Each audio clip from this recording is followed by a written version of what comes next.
Welcome again folks, Rene Martinez here and welcome to Mosh Models. I'm starting with a quick box review.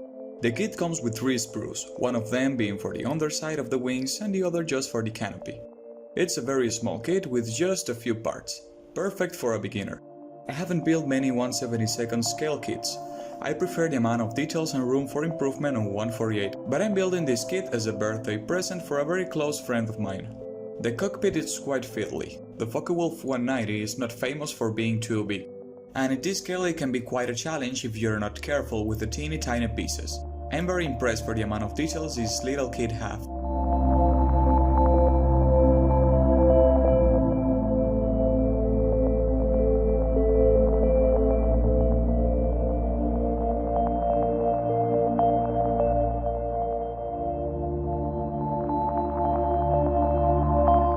Just a little bit of history. The Fw-190 was designed by Kurt Tank in the late 1930s. It incorporated the air-cooled 14-cylinder BMW 139 radial engine. Got its first air combat when it was deployed on the Eastern Front by the Luftwaffe in November of 1942. Along with the iconic Bf-109, the Fw-190 formed the spine of Germany's fighter force. However, German pilots consider the Fw-190 to be superior to its counterpart in maneuverability and firepower, especially at low to medium altitudes. Much of the Fw-190's success could be traced down to one factor: its superior armament. Armed with two 7.9mm machine guns on the cowlings, two 20mm cannons at mid-wing and another pair of 20mm cannons on the wing roots, gained the nickname the Bird Butcher. On its entry on the European scene, the Fw-190 was undoubtedly one of, if not the best, radial engine fighter in the world. The Germans managed to create an aerodynamically efficient radial engine fighter, sorting out the cooling problems fixing a fan to the back of the propeller, increasing the performance at high altitudes.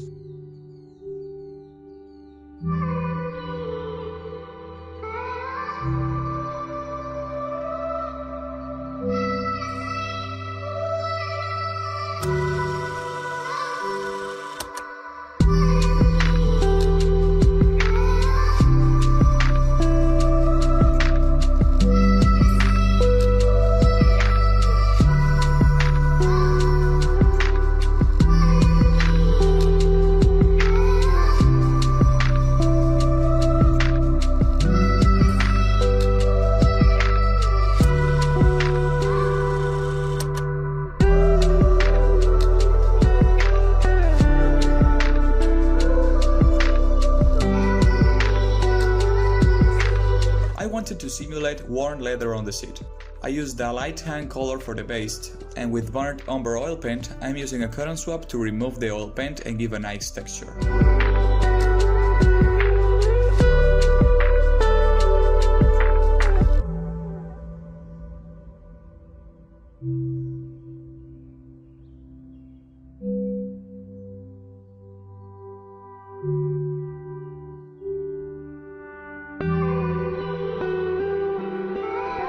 I didn't overcomplicate it myself with the seatbelts. At these scales, this strip of tape will look the part.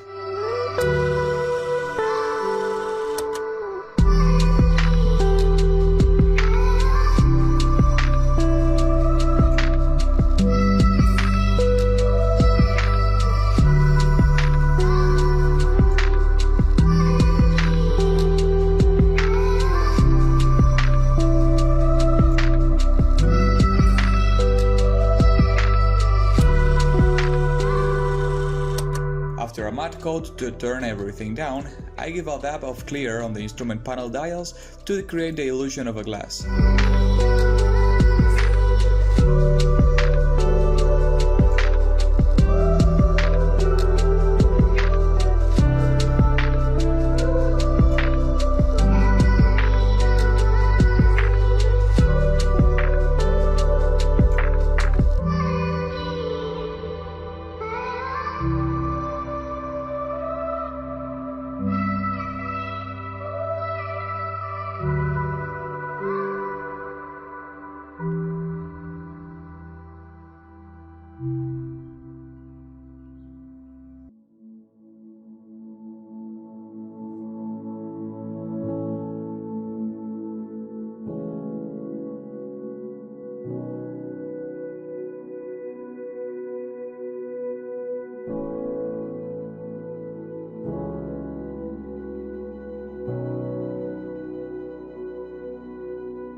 I am using a micro drill bit to simulate the bullet shells ejectors for the 20mm cannons on the wing roots.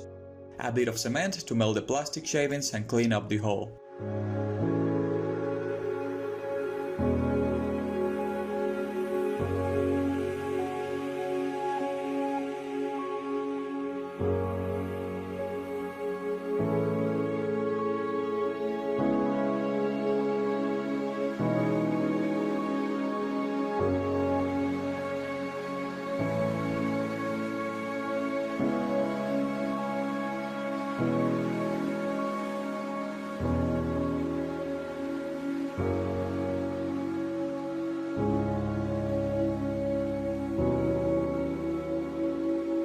I always give a gloss coat before applying washes. It helps me to create another layer of protection to the paint, improves the flowing capacity of the wash, and avoids any product incompatibility between the paint and the wash. Most washes are enamel based. An acrylic clear coat is safe to use. You can also create your own wash, mixing your own heavily thin enamel paint, or just dilute a bit of oil paint with some turpentine. To clean the excess, I just use a cotton swab or paper towel moistened in white spirit.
The kit falls together without effort, but there are some spots that need a little care. I am applying Mr. Surfacer 500, using a pin vise over the front section of the cowling, which leaves a sink mark, and the underside close to the tail, using soft nail file to sand it flush.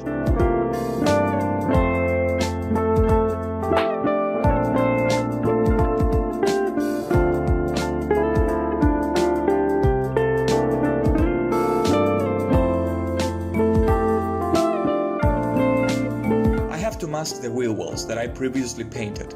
I found the best way to do this is using a bit of blue tack and fit the wheel wells in place, which are also going to be painted with the rest of the fuselage.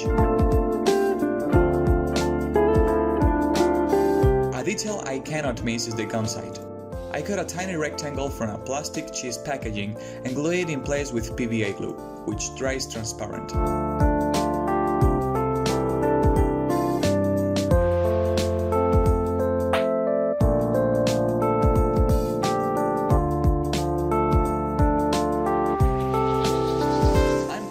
With the canopy, it's extremely clear and easy to see inside.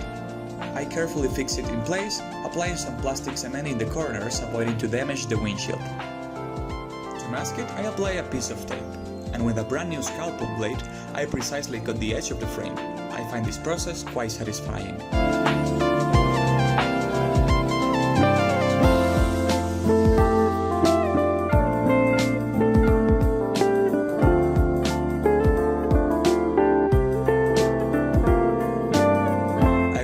practice is to always clean your model with alcohol. This will remove any mold release residue from the manufacturing process and the grease of our hands manipulating the kit. If you paint over a contaminated area, the adherence of the paint will be greatly reduced and will lift very easily, even with primer.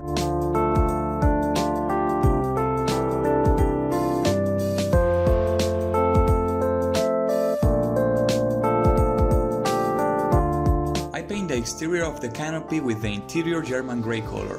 This is to give the illusion of the frame being painted from the inside.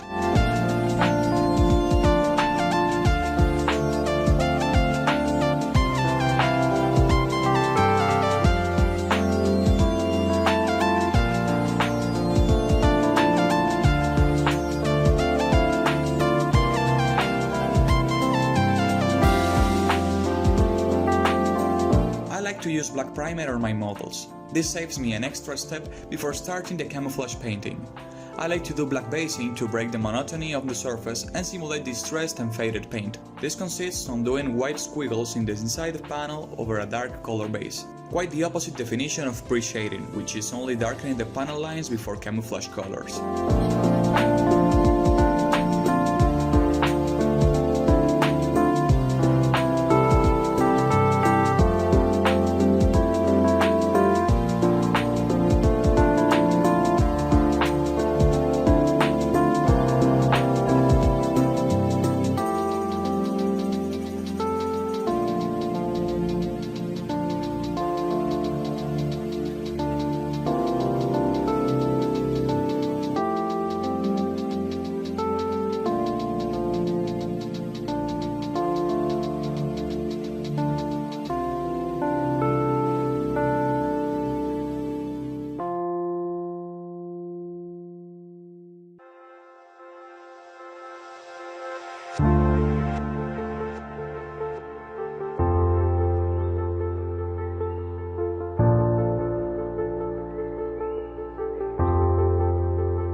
I am using Vallejo Model Air paints from their Love Buffet color pack. I'm applying them straight from the bottle without extra dilution. With a very good base of primer, I haven't had any problems with Vallejo paints lifting with tape. My main problem with these paints is that I haven't figured out how to clean it from the airbrush easily. But other than that, I like them quite a lot. They are also very helpful for brush detail painting.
The kit decals were yellowed and damaged. This usually happens with all decals.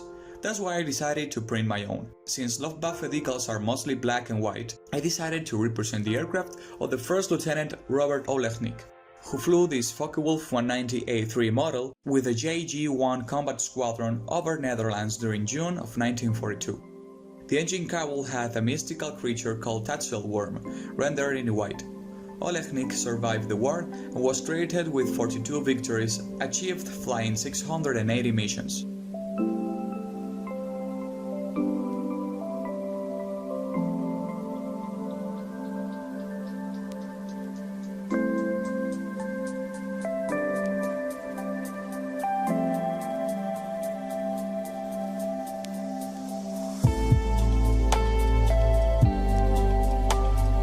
After removing the water under the decal, I apply Solvacet, which is a strong decal solvent that softens the decals to conform better to the surface. These products often react with the product I use for clear coat my models. I solve this with another layer of clear coat, which also helps me to protect the decals.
Trying to simulate the exhaust smoke with oil paints. I don't have a lot of experience using oil paints for this task, so I was just experimenting with the effect. I ended up darkening everything a bit using diluted smoke clear paint and dark pastels from Tamiya to also simulate the gun's smoke on the wings.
The last step of my painting process is to give a few coats of matte clear paint to make all the surface uniform and not making it look like a toy.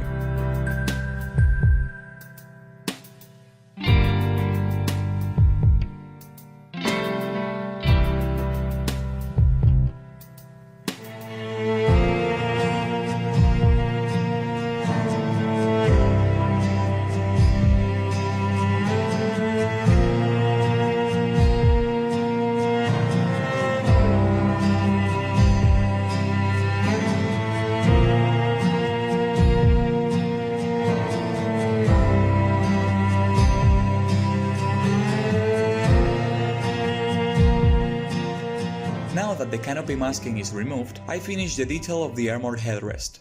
I hand paint the "Add Chunk" warning card mark with a very fine brush. At this scale is more than enough.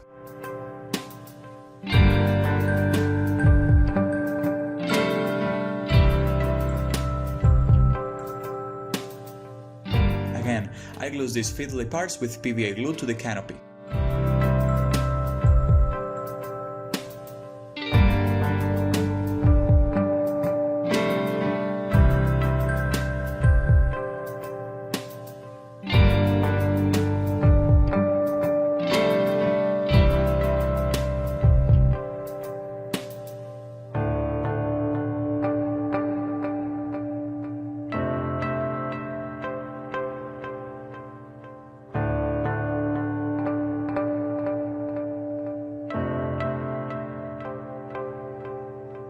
I apply some gloss on the center hubs of the wheels.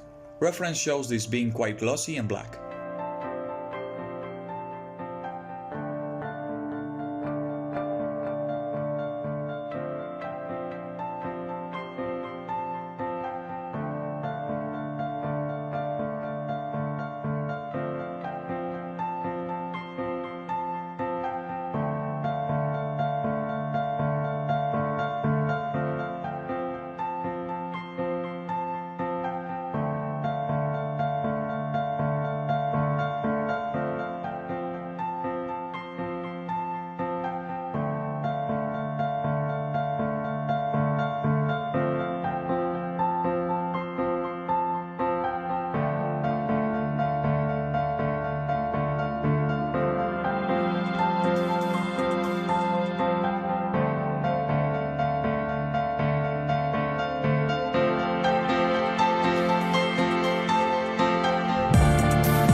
That's all for today. If you like this video, don't forget to give a like and subscribe for more content like this. Share it with your friends if you find it useful, and until next time, see you later.